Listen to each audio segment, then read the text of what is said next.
For this collaboration with the American Harvard Expert Council, I developed the project called Claroscuro. Claroscuro consists of a set of two benches that are assembled of linear arrangements of tulip wood battens. The idea behind the object is to create different perception effects by having narrow sections of the material and giving different transparencies and densities to the object. So as you walk around the benches, different shapes emerge and fade.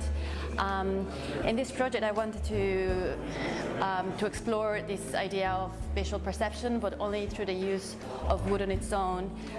So I decided to use tulip wood because it would its properties and its performance would allow us to machine the wood to the desired effect.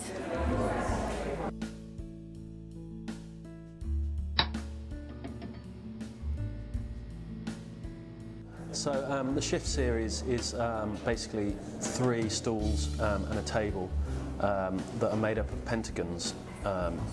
And each side of the pentagon has a different one of the 5 species of wood.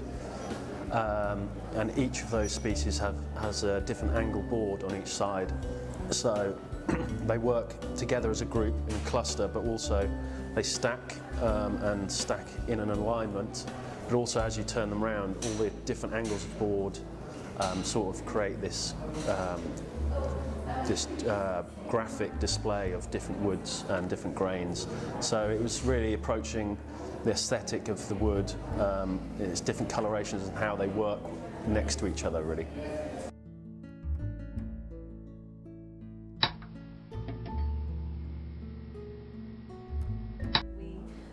Really wanted to find a material to go with the wood species to make it a bit more subtle, because we really did want to celebrate all the 5 different species, but we didn't want to do it in a kind of grand, very spectacular way, but do it more subtly. And then using glass we could really highlight all the different species, and we decided to make these side tables in all the 5 species. And the reason that we chose to do side tables is because it's a really good opportunity to make something quite sculptural, because it has a function, but it doesn't have to be super technical necessarily. It has to function as a kind of occasional table, so that allows you to do something quite experimental.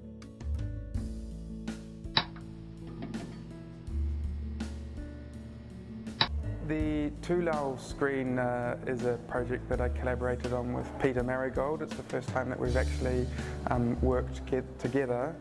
We always quite liked the idea of movement, and so taking these kind of triangular pieces and turning them vertical, and by applying wind and balancing them on a wire, you kind of got this motion and movement that we thought would work well.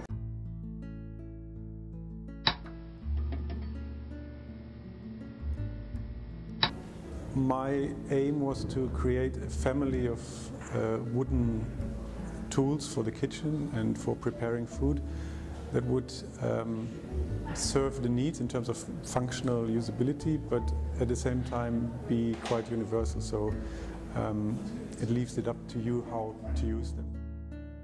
The naming for it, Runcible, is a term invented by Edward Lear I think first used in the Owl and Pussycat, and it basically doesn't mean anything. So he made up these terms to fill into his work, and I quite like the approach of a term that is actually not describing or subscribing anything to the object, and that's my intention in a way, because I want the pieces to be functional, so they, they are made after an archetype of product, but I don't want to be subscriptive in the way how people use them or for what purpose they use them.